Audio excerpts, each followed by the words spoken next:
പുതുവർഷത്തിലെ ആദ്യ ദിനത്തിലെ പുലർകാലം. അമ്പരചുംബികളായ നിരവധി കെട്ടിടങ്ങൾ എൻ്റെ പതിവ് പ്രഭാത കാഴ്ചയാണെങ്കിലും ഇന്നേ ദിവസം ഈ ജനുവരിയിലെ ആദ്യ സൂര്യോദയത്തിൻ്റെ പൊൻകിരണങ്ങളേറ്റ് തെളിമയോടെ നിൽക്കുന്ന അവയ്ക്ക് എന്തോ ഒരു പ്രത്യേകതയുള്ളതായി എനിക്ക് തോന്നി. ഏതൊരു നാടിൻ്റെയും ശരിയായ ഹൃദയസ്പന്ദനം അറിയണമെങ്കിൽ അവിടുത്തെ ഗ്രാമങ്ങളിലൂടെ യാത്ര ചെയ്യണമെന്ന് പറഞ്ഞു കേൾക്കാറുണ്ട്. അത് യാഥാർത്ഥ്യവുമാണ്.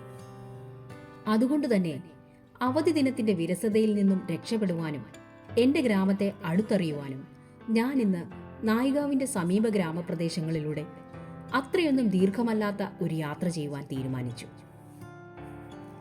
മുംബൈ നഗരത്തിൽ നിന്നും 19 കിലോമീറ്റർ അകലെ സ്ഥിതി ചെയ്യുന്ന നായികാവ് എന്ന ഈ ഗ്രാമം പാൽഘർ ജില്ലയുടെ ഭാഗമാണ്.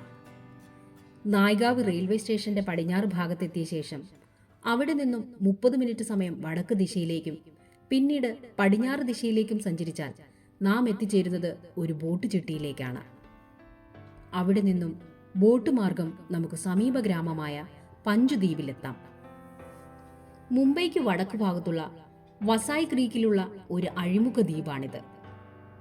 നായികാവിൽ നിന്നും തെക്കോട്ട് സഞ്ചരിക്കുമ്പോൾ നാം എത്തിച്ചേരുന്ന പ്രധാന സ്ഥലമായ ഭയന്തറിനും നായികാവിനും ഇടയിലൂടെ ഒഴുകുന്ന വൈതർണ നദിക്ക് മറുകരയാണ് പഞ്ചുദ്വീപ് സ്ഥിതി ചെയ്യുന്നത്.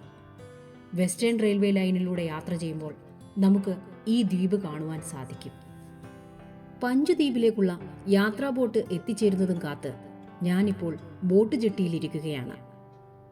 മത്സ്യബന്ധനത്തിന് ഉപയോഗിക്കുന്ന ചെറുവള്ളങ്ങളും മോട്ടോർ ബോട്ടുകളും നദിയിൽ പലയിടങ്ങളിലായി നങ്കൂരമിട്ടിരിക്കുന്നു. ഓരോ 20 മിനിറ്റുകൾ കൂടുമ്പോഴും യാത്രാ ബോട്ട് വന്നു പോകുന്നതിനാൽ ഈ ബോട്ട് ജെട്ടിയിൽ ആൾത്തിരക്കൊന്നുമില്ല. കടന്നുപോയ ഏതോ പ്രതാപകാലത്തിന്റെ ഓർമ്മകളും പേറി 2 ചാരുബെഞ്ചുകൾ ഇവിടെ വെയിൽ കായുന്നുണ്ട്.